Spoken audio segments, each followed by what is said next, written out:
EPS 95 साठी मोठा स्फोट. 1,200 रुपये पेन्शन थेट 7,500 रुपये होणार. PM कडे पोहोचली मोठी मागणी.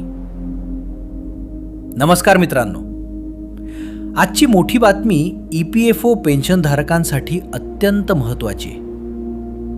देहरादूनमध्ये राष्ट्रीय संघर्ष समितीने किमान पेन्शन 7,500 रुपये करण्याची जोरदार मागणी केली आहे. यासोबतच महागाई भत्ता लागू करण्याचीही मागणी करण्यात आली आहे. मिळालेल्या माहितीनुसार संघर्ष समितीच्या बॅनरखाली शेकडो पेन्शनधारक एकत्र आले आणि त्यांनी पंतप्रधानांना निवेदन पाठवले. हे निवेदन कर्मचारी भविष्य निधी संघटनेच्या आयुक्तामार्फत पाठवण्यात आले. समितीच्या पदाधिकाऱ्यांनी सांगितले की सध्या EPS 95 योजनेअंतर्गत लाखो निवृत्त कर्मचाऱ्यांना सरासरी फक्त 1,200 रुपये पेन्शन मिळते.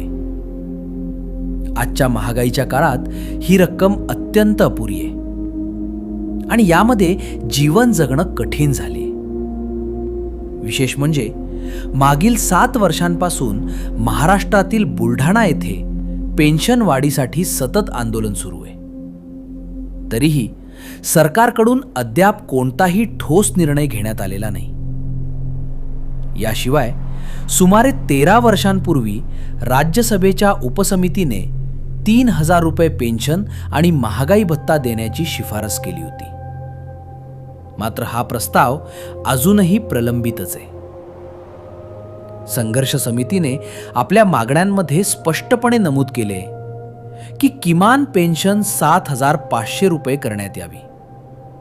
त्यासोबत महागाई भत्ता द्यावा. तसेच पती पत्नीला मोफत वैद्यकीय सुविधा उपलब्ध करून द्यावी.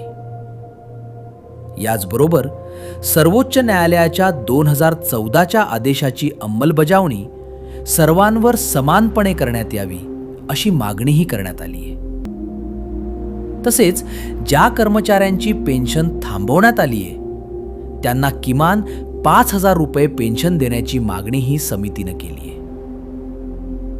महत्त्वाचे म्हणजे समितीनं इशारा दिलाय की जर या मागण्यांवर लवकरात लवकर निर्णय घेतला गेला नाही तर राष्ट्रीय स्तरावर आंदोलन आणखी तीव्र केले जाईल.